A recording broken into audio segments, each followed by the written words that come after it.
In three, two,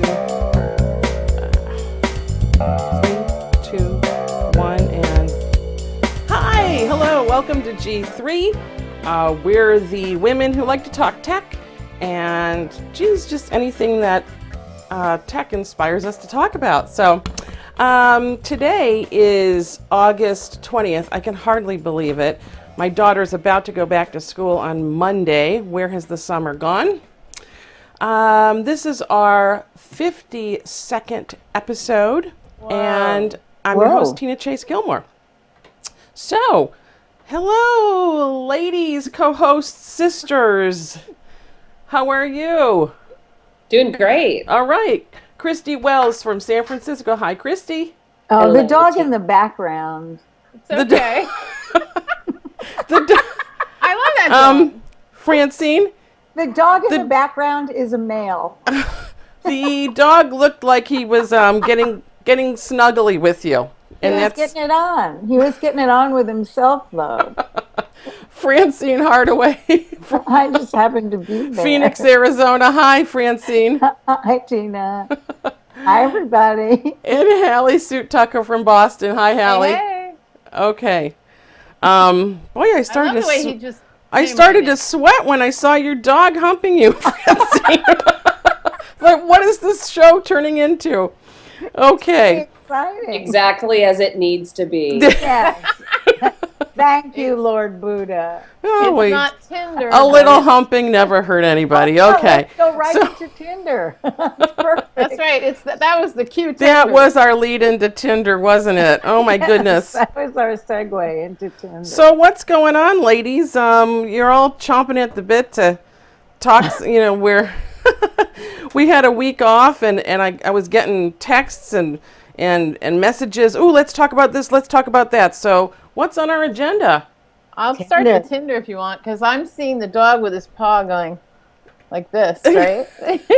that's what you do in Tinder. Anyway, so Tinder,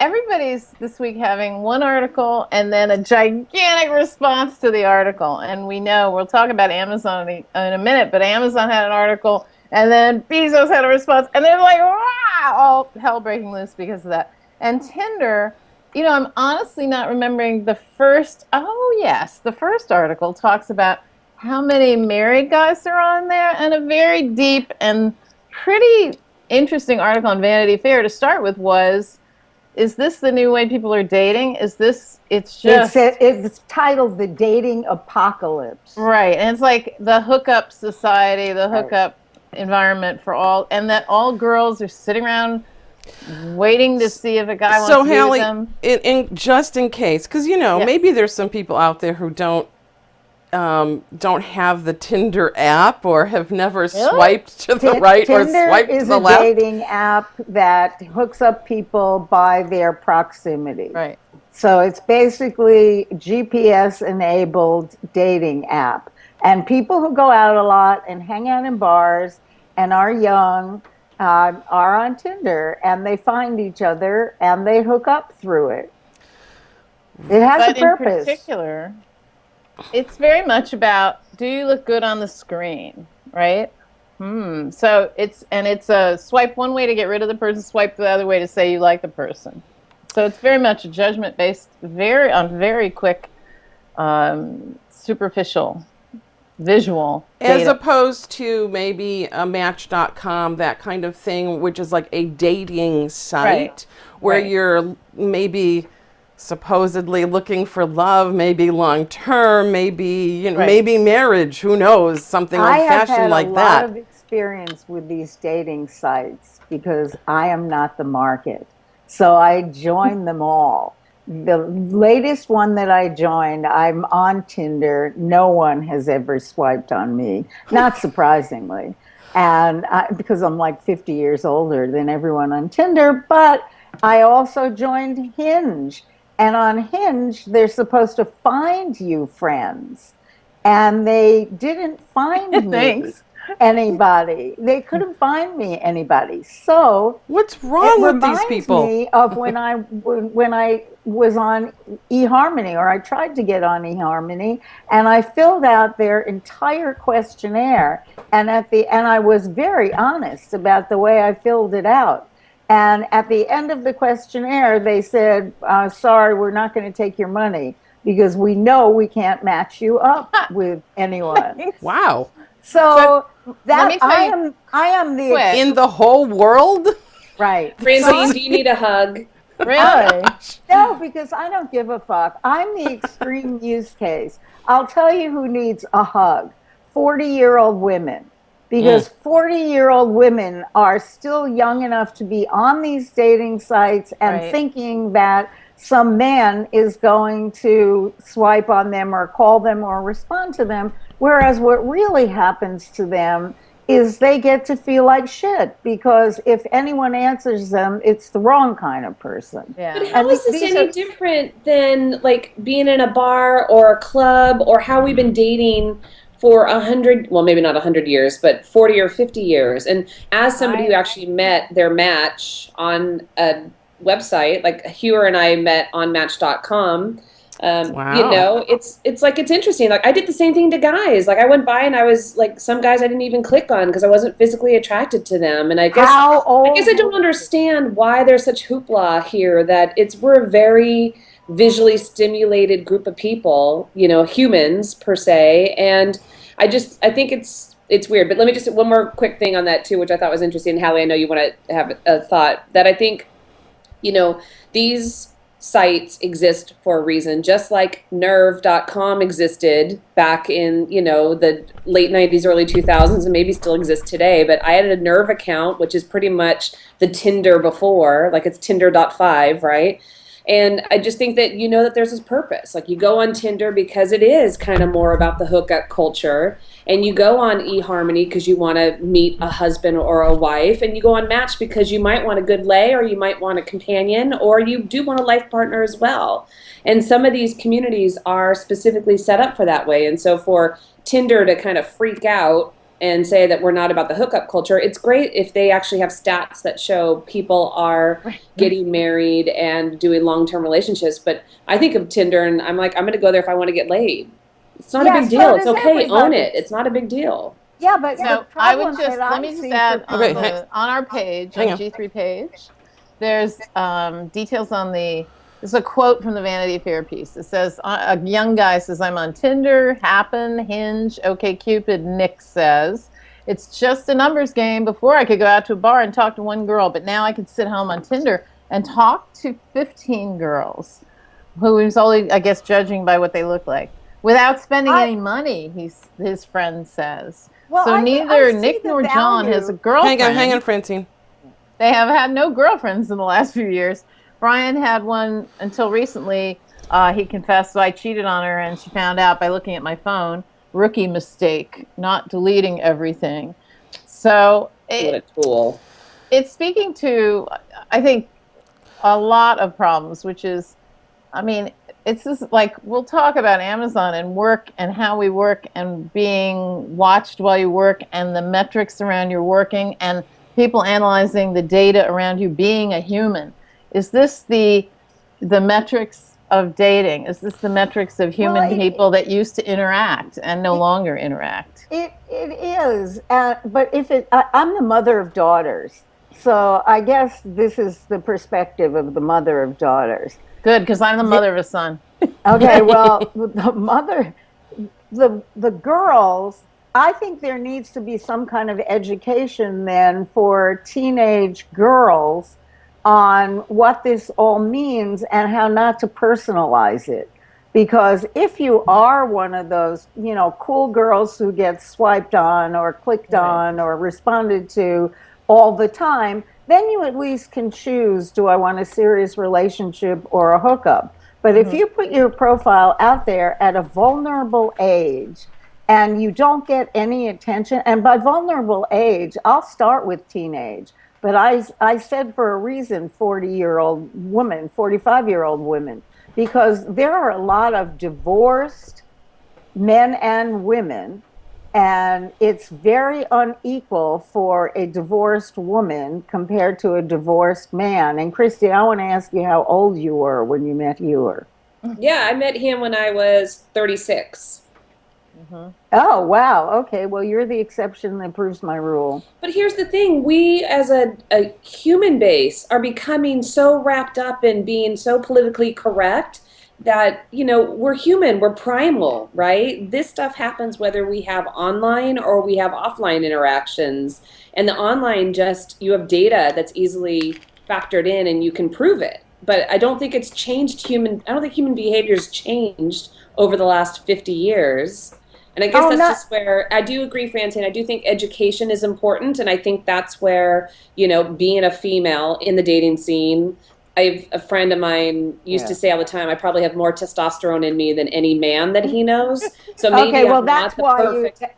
Well, hold on a second. I just think, so here's the thing is I think that I may not be the perfect example because I'm a little more aggressive and I don't deal with bullshit. And I also am not sitting back waiting for somebody to find me on Tinder. Even if I was single today, I would be proactively going out and doing that. And I guess I just worry that we as humans are becoming so politically correct and so wrapped up in this best behavior by all. And we're just not going to be that way, no matter what the technology is. I don't want girls to kill themselves.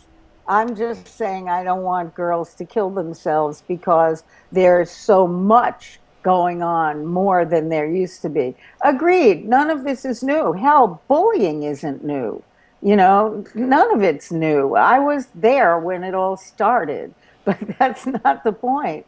The point is that it goes by at such a rapid pace that I'm a little worried about mothers of girls trying to bring up girls who can get rejected at ages where, they can commit suicide, or the women, the mothers themselves, if they get divorced, getting on these sites and feeling like there's no future for them.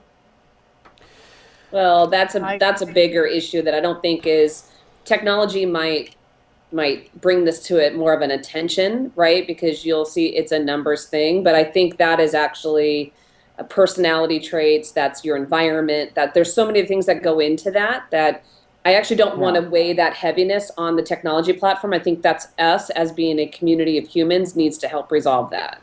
Right. Does anybody want to add in the details on the site where you pretend you're having an affair with somebody and all the data got spilled? Hang it. Go ahead. Say it again, Hallie. That was it. I want to hear what people think. I always want to call it Mary Astor, and it's not Mary Astor. What is it called? It's Ashley Madison. Thank you. I'm cool with Ashley Madison because if people want to have affairs, go for it. But I have the one thing that I've heard this morning in the latest examinations of people that have read some of the data is that you could sign anyone else up. So people signed up, people like Bill Gates and so on. And how much of that data is fraudulent or phony, and what is going to happen to the people whose data is revealed? Well, it's just like the guy who got caught because he didn't delete text from his phone, right? And here, I'm the big thing that if I ever got to the point that if I was unhappy in any relationship, whether married or not, I wouldn't cheat. I would get out of it, right? But again, that's probably my testosterone speaking. Or maybe if it was my testosterone speaking, I'd be on Ashley Madison. Who knows? But I think, I don't know that I agree with all of this data being outed. And I do, Francine, some of this data might be spoiled because people could put up fake profiles. Right. But I think that it's interesting that there's technology that exists to help these types of connections take place. But these types of connections have been taking place in bars and restaurants and gyms and other places around the world for hundreds of years, right? No argument from me. I committed. That's totally true. I mean, I don't know. First thing, I am and do feel so far removed from this technology or this kind of lifestyle. But I am the mother of daughters. Right. And I really do worry about this because, I mean, this hookup culture. Yeah, how will your very not, intelligent daughters fare in this? Right. Yeah, certainly hooking up with people who you meet sort of randomly isn't new. But it's certainly debatable whether that's, great for your psyche and great for your well-being, your mental health. Okay.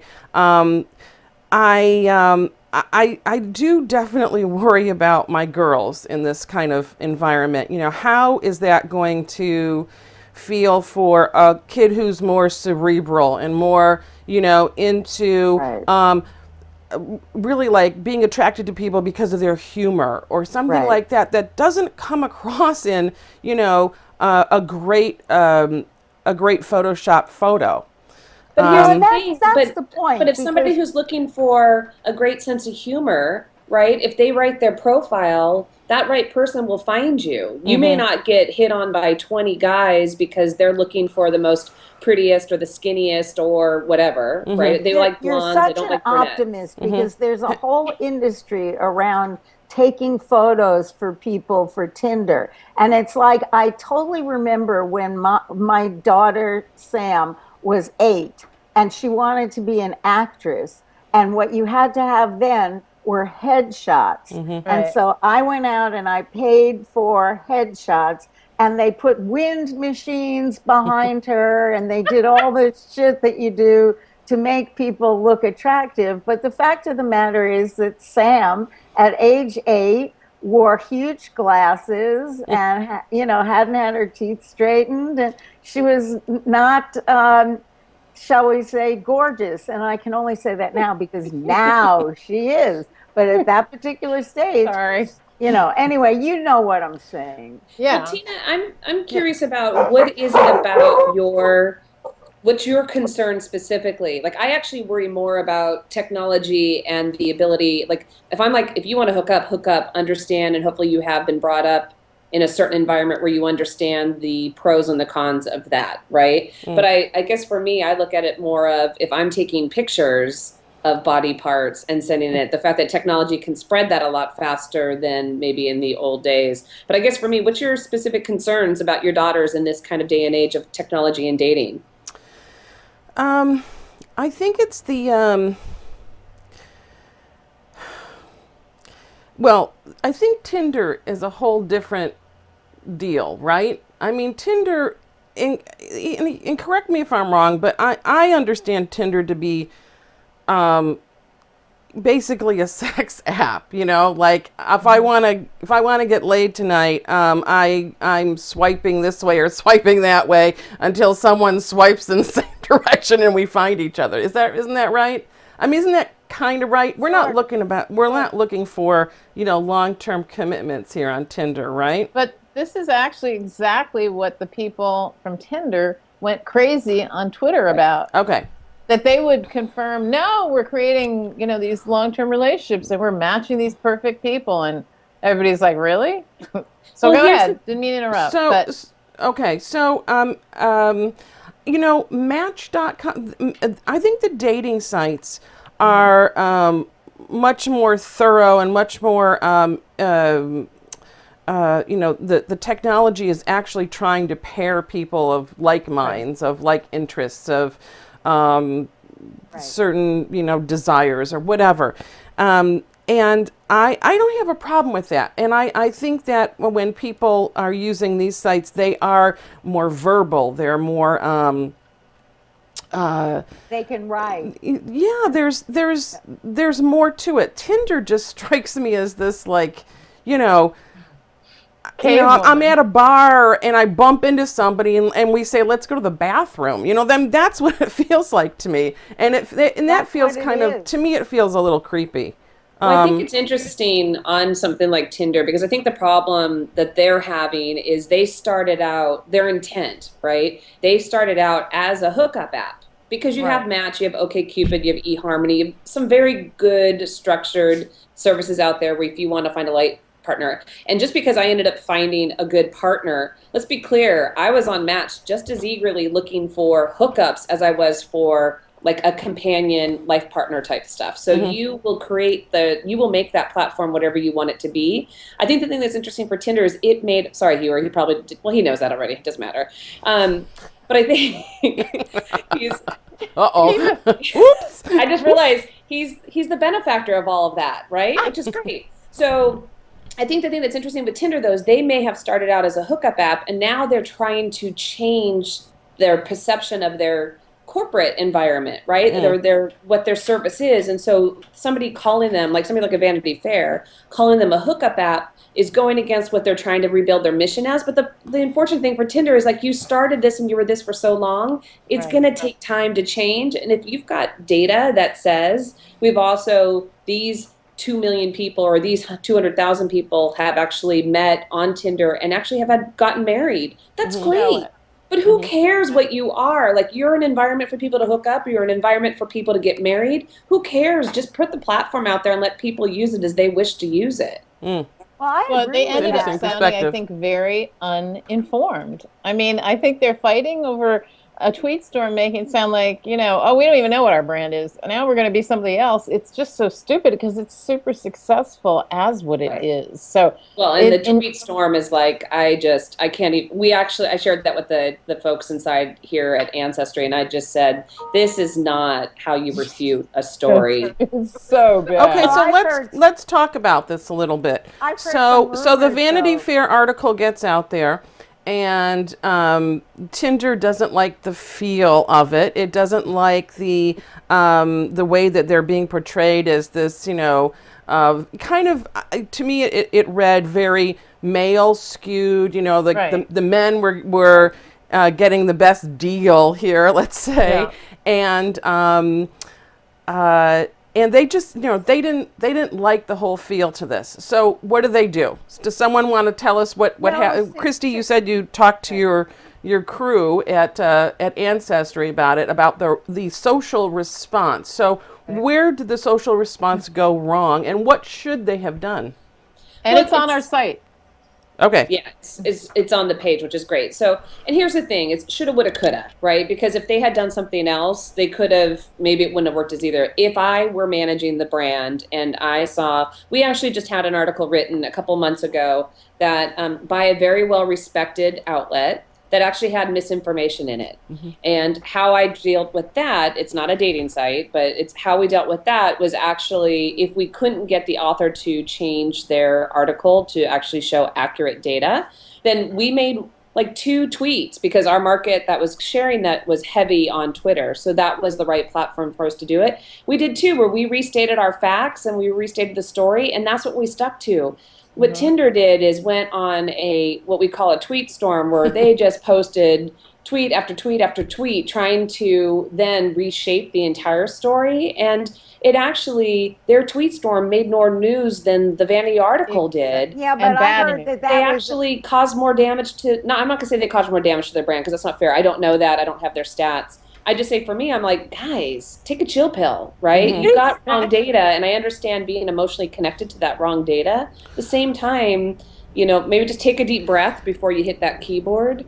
And Christy, do you think it was a coordinated effort at Tinder, or do you feel like it was a whole bunch of different people sort of responding, and they didn't really have their shit together? What was the overriding feeling for you on that? It was their PR plan. I heard that it was their PR plan. It was. Yes, that it wasn't even, that they didn't that they felt so terrible so much as they realized it was a way to get a lot more attention out of the article. So it's kind of interesting that this social platform, I mean, albeit a dating or hookup platform, whatever you want to call it, kind of didn't get the social piece right when they had to respond. But if Francie, because I've heard that story too, but I don't know if that's reframing from Tinder's team, say, no, this was intentional, or if that's actually the legitimate story. Because usually when an article's coming, because you've talked to the reporter and you kind of know how they're shaping it. But for me, again, do I think that got Tinder more users? I don't know, it might have gotten him a few more signups as people then become curious about the service, but that's not adding to your long-term value. And that didn't make me become a Tinder user because I was interested in it, right?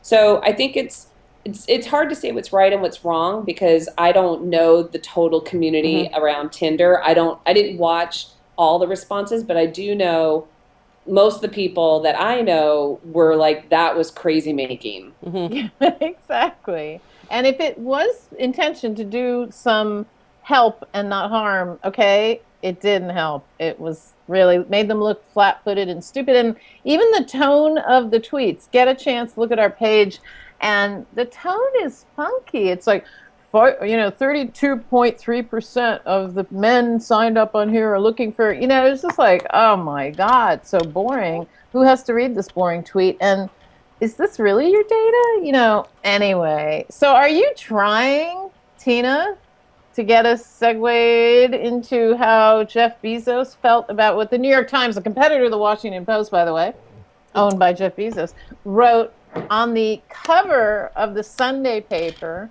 next to a more important article about AT&T doing all this, has been in bed with NSA forever and ever. But anyway, the Bezos article on the cover of the Sunday New York Times went all over the place. And then Bezos responded on Monday with I don't know. What do you want to call his response, you guys? That goes to the integrity. His response was a flat denial and a something that said, if that is really true in the organization, I'm purging the people who caused it. But here's the thing. The thing is that it goes to a much bigger question, which is how journalism operates now, and how it was very obvious that New York Times reporter went into that story with an opinion and wrote that entire story to illustrate that opinion. There were two writers, actually. It was Jody Cantor and David, is it Stretfield? But you did feel there is an axe to grind here. They had a theme. On the other hand, we all know people. I'll tell you, when I moved to Los Angeles in the 90s, people said, you can work anywhere, any of the studios are great, but just don't work at blank. I'm not going to tell you where, but everybody knew it was a terrible place to work, and it's one of the big famous studios. In our lives, I think everybody's heard terrible stories about working at Amazon. So when I read the article, I almost felt, two things happened. One, I felt like, wow, like knowing a child is being abused and you like, ooh, I didn't tell anybody.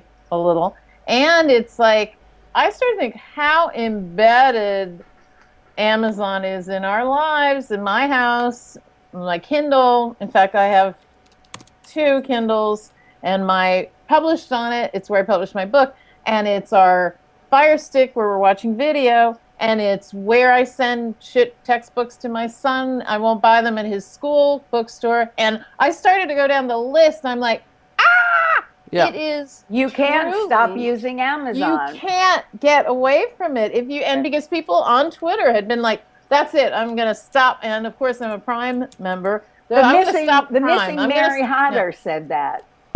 The missing Mary Hodder said she wasn't going to use Amazon anymore. Actually, a lot of people said it. But then the thing that kind of really blew me away was like, they are really in my life, no matter what I want to say about it. So, well, that's a problem. But the biggest problem, I think, is that the story, first of all, Amazon has 150,000 employees. So there are going to have to be, and a lot of them are, one step above robots in the sense that their whole jobs are working in warehouses. And those people are unlikely to be happy where they are. And, I'm not sure one warehouse is very different from another warehouse where you have a quota of objects that you pick out before the end of the day. So I hope that they are like not being treated like robots. Crazy me. But I have another question. You guys are all about, you get marketing and branding. How do you feel about in the same week of Netflix that gives great benefits to their, most of their digital employees, whatever, to give this time off for moms and dads.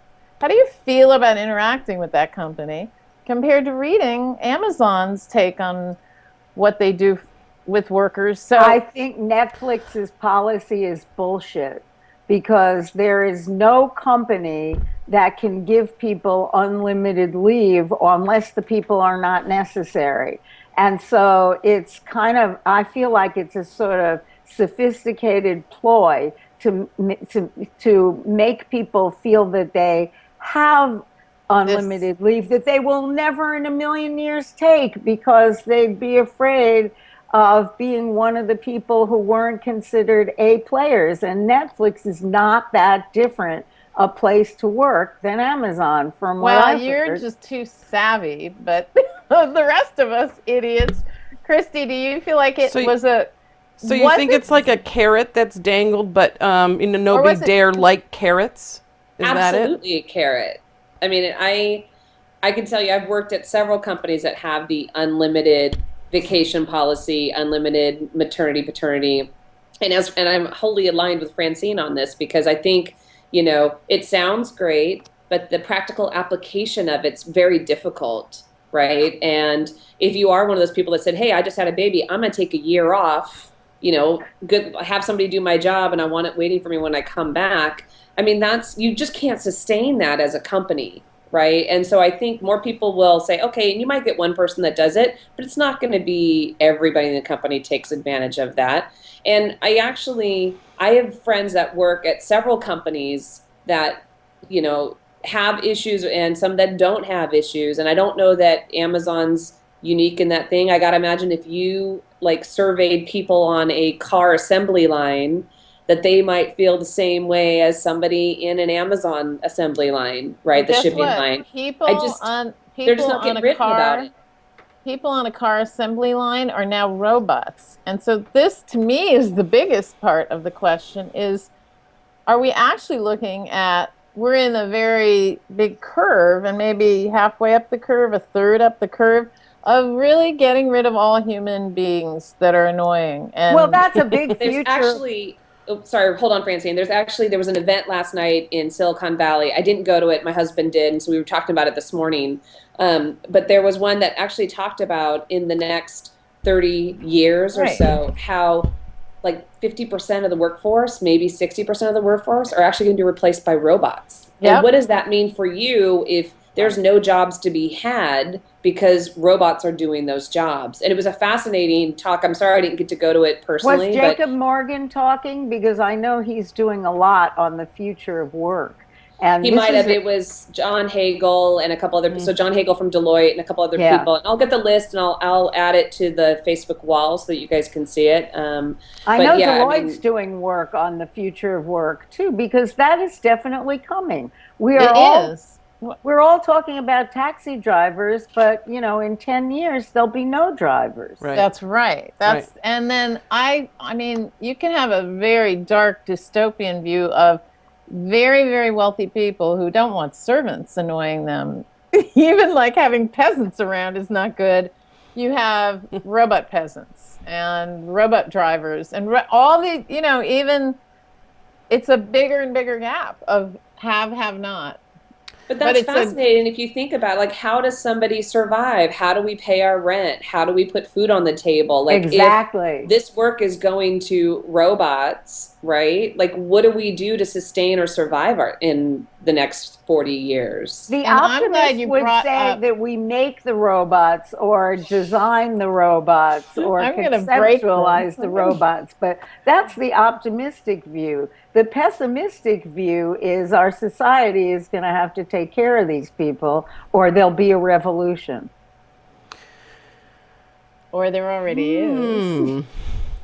So it always makes sense to automate things that are tedious and boring and where we don't use our brains, our human potential, right? But our society is set up with so many of these types of jobs, as all can articulate. Never mind that. That what do we do when husband- that's gone is, it's a good question. I mean, but can we transition into more of a thinking, educational world where we're not, doing menial tasks for money? I don't know. No, listen, Tina, I was married to a doctor, okay? When I was married to him, he read x-rays. X-rays, that's what he did for a living. He was a radiologist and he read images for a living. Images are now read by algorithms. I mean, I think he must be turning over in his grave. But this is why when I broke my knee, they sent me home and said it wasn't broken. And then I went to a doctor. He showed me. I got to read the X-ray. A big crack in it. I'm like, I think you missed something. Okay, I'm not saying the I'm not algorithms a doctor, are but all right. I'll play one on TV. This is a big crack in my knee. So, but I'm saying that healthcare is moving toward algorithms. And so we're not talking blue collar workers getting replaced by robots. We are talking doctors high level by robots. We call it silver collar workers. Whatever they're called. There's no more blue. It's metallic. and perhaps the pace is faster than we're admitting or understanding. Oh, that it's happening? Yeah. It is, because it is I'm happening. really happy. I'm glad to hear Christy mentioning a car assembly line, because there's one guy that flips a switch and there's a lot of like metal arms that do everything. It literally isn't the picture we think of people on an assembly line. But look, before the assembly line, it took more people to do that work. And I'm sure when the assembly line was created, we thought, well, what are we going to do with all these people who are not doing this work? Because the assembly line is streamlining it. But we did. So where do we go? The quote that comes up again and again was Ford, who created, Henry Ford, who created the assembly line, had at least the knowledge that he needed to have customers that were people who bought the things he was making. So it was good to give people jobs. So I like, okay, if we lose that part, how's that going to work? And you are the great, wealthy lord and master, and you hire a guy to program your computer or your robot, and then people are worried that the robots could come after the rich guys and kill them. Yeah. Be careful who you hire. I've read enough science fiction to be totally familiar with this scenario. I think I agree with Tina that we adapt, but in America we have the least chance of adapting because our whole culture is built on work. What do we ask people when we meet them? What do you do? You do. Yeah. Here's Well, the thing. Have you guys seen the movie Ex Machina? I haven't seen it yet. I've been holding off. Yep. It's this conversation. Yeah. It is this conversation. It is. But I will say it's interesting too because several years ago we were looking at actually after Hurricane Katrina hit, we were doing what we call these little brain jams, and we did one down in New Orleans right after that because people's livelihoods were taken away from them following the hurricane, right? Restaurants were closed, things like this. We actually went down with a group of experts. There were some people that did web building, some people that did marketing, some people did contracting, whatever that happened to be. And we did a brain jam to say, how can we help you? How can we train you to do something else? And so I think that there's this whole level of an official program is going to have to be put into place. This is being done in small communities, but I think that you could do this on a larger scale where you're going to have to retrain people who are being replaced by robots to do something else. And we might all become entertainers. But how many new jobs can you keep finding for people? Yeah. Right. And that's why I think that part of what we have to do is, and this is another huge, issue, we have to train people not to have work as the only thing that gives them value. If you go over to Europe, there are plenty of people that aren't working. They are not feeling awful about it. They are sitting in cafes, discussing politics, reading the newspaper. I spent so much of this summer in Europe. I realized the difference in the pace. It's just, Yeah. it's mind-boggling how fast we work and how much of our lives is consumed by work. Well, you know, I think that we could do that if we could pay the rent or have the rent paid or live somehow. I think there'd be plenty of people who would love to, you know, while away the But those hours. people are not willing to live in places that are cheaper to live. You know, you guys want to live in San Francisco and Boston, you need a lot of money to pay the rent there. Right. If you wanted to live in, you know, for argument's sake, Omaha, it's probably a lot cheaper. And we value people who make more money. We value places that are more expensive. Once again, it's a retraining that's got to take place. We used to think that this automation would produce more leisure time and we would all use it. I remember all the social scientists who wrote in the 50s saying, this is going to be great for people. We're just going to have all this free time and we can talk to our families and yada, yada, yada. Nothing happened there. Nothing. Well, you know, for me, I think it's always been where I've lived has been not so much driven by money, but driven by, well, a little bit, but driven by people and the feel of the environment. I was just back in New York City, and that was my home for about 7 years. And, you know, New York is an incredibly exciting town. And when I think about it, I don't think about, you know, making tons of money or anything. I just think about, you know, the people, the liveliness of the place, the excitement, the creativity. Same thing with San Francisco. It's one of the, you know, there's super smart people here. It's very invigorating. It keeps you on your toes and you feel alive. And then I have a favorite southern place that I lived in Charleston, South Carolina, where I absolutely loved the people. But you know what? When I go back there, one of the things I love about it is you go to a party or you talk to somebody, and the last thing someone asks you is, what do you do? Right. Right. They are just more interested in just connecting in the moment and having fun and but totally love the environment, the feel, the people. So, you know. So we have to relearn to enjoy the moment and not think all the time about the work and the rat race, because there isn't always going to be the work. And less and less. And so maybe that should be a positive and not a negative. I mean, it's going to be, we're in the middle of a gigantic restructure. Yeah. Another gigantic restructure. Like that's as big as the Industrial Revolution. And we're too close to it to figure out all the answers.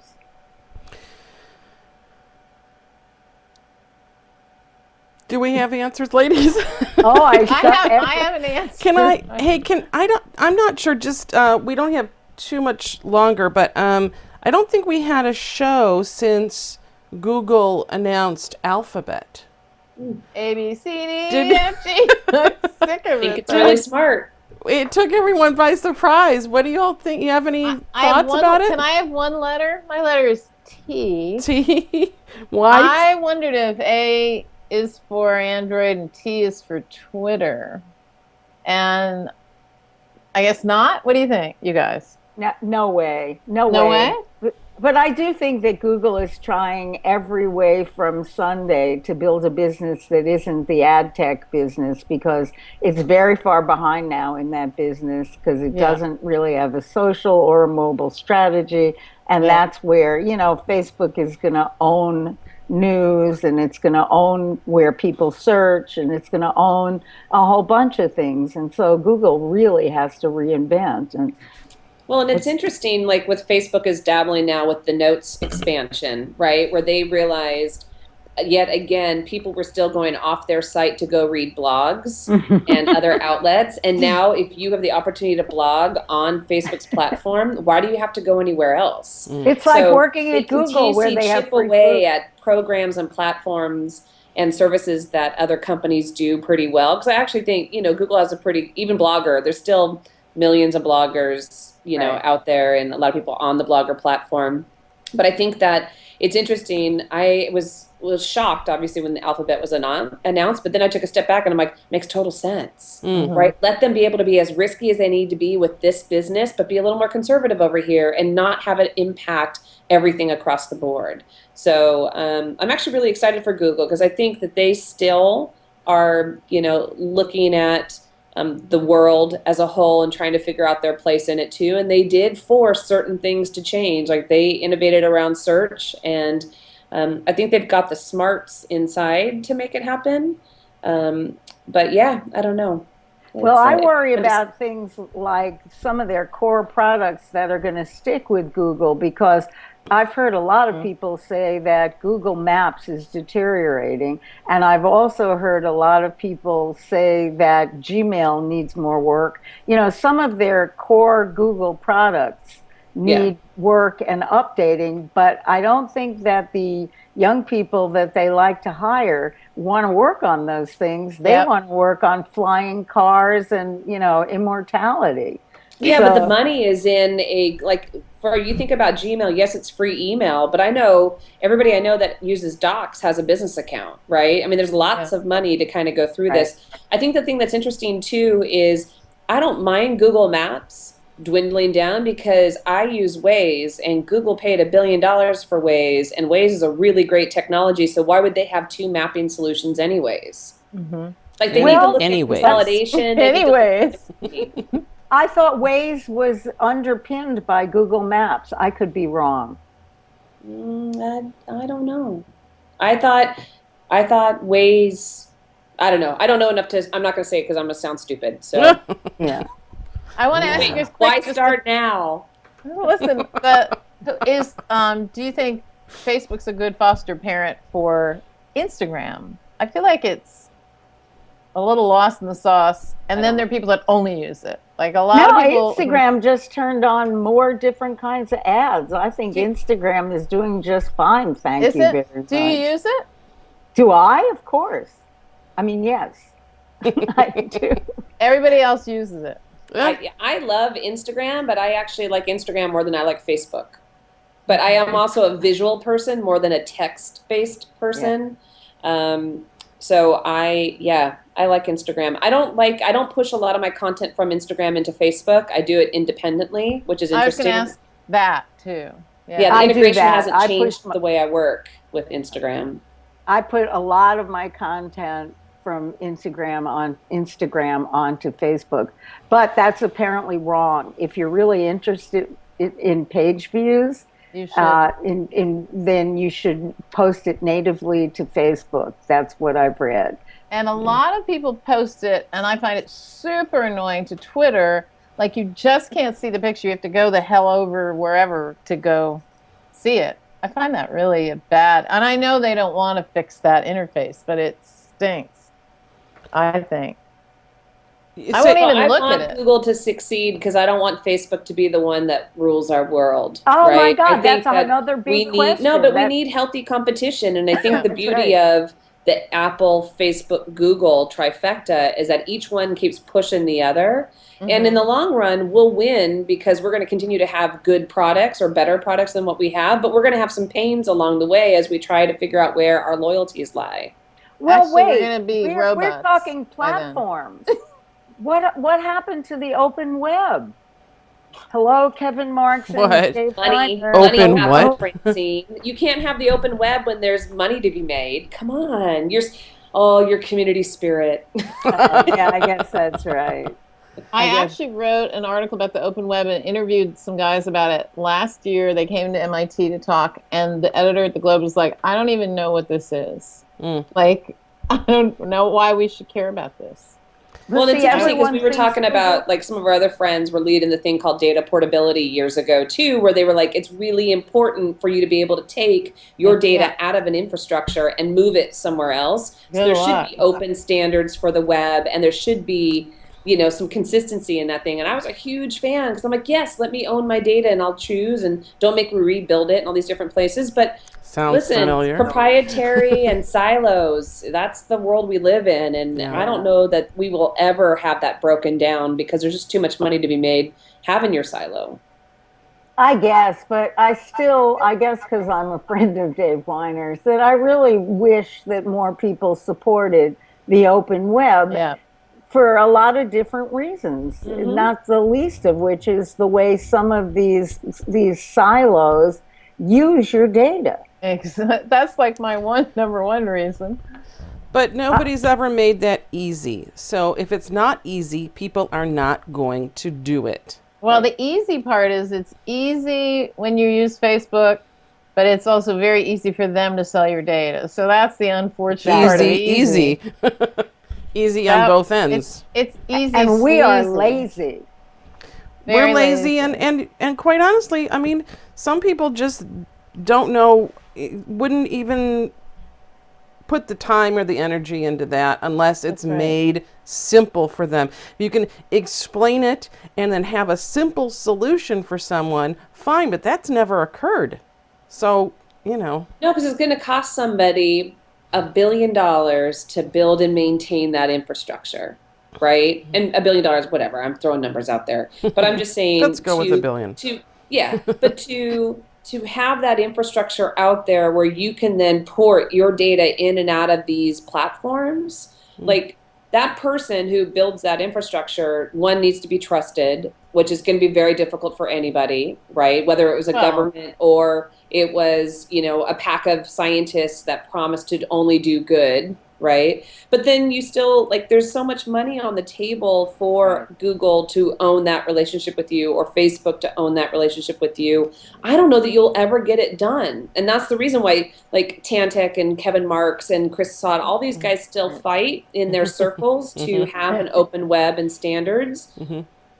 And I adore it because I was supportive of it as well. But because it's very optimistic. But I use an app called Social Safe, and what Social Safe does is pull down my data from all my social streams so that I actually have it in one place and I own my data. Right. The problem with Social Space is it's a platform just like everything else. And, eventually in order to have it, I have to buy a license, which I'm willing to do that because I care about having access to my own data. And it's very easy. You're talking easy, Christy.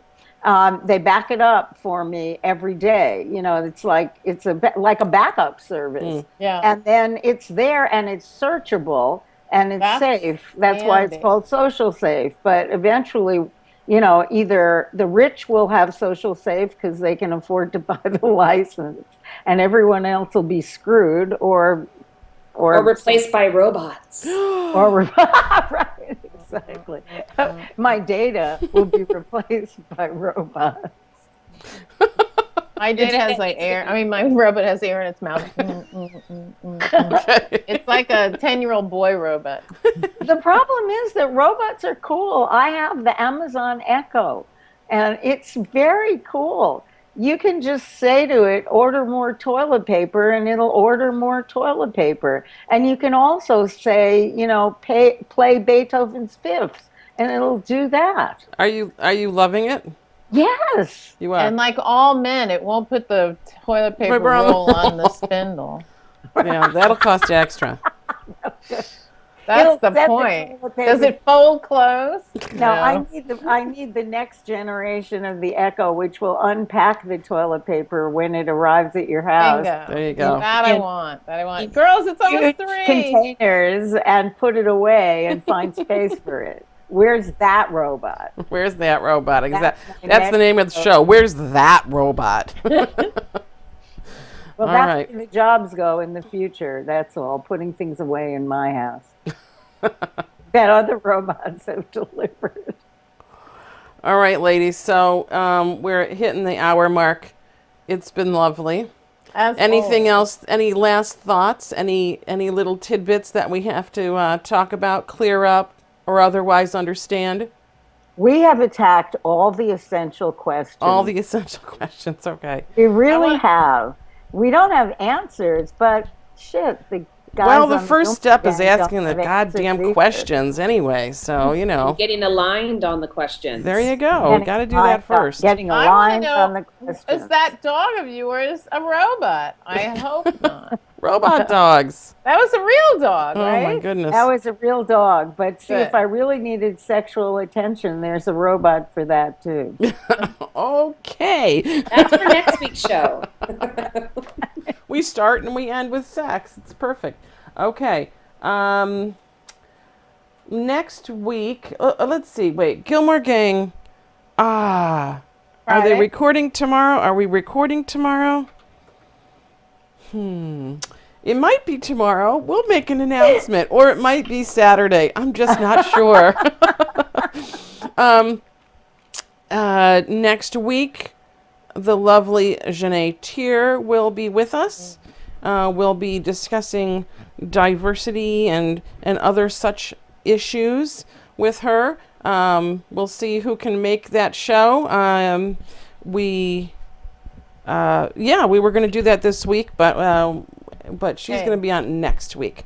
And what else do I need? I need to tell anybody anything else? No, I don't think so. So let's get ready. And thank you all for being here again. I'd like to thank New Tech and their lovely TriCaster. Super great machine, helps us do our show every week. And thank you to Ustream. We stream live and record G3 and the Gillmor Gang using Ustream. All right, ladies, here we are.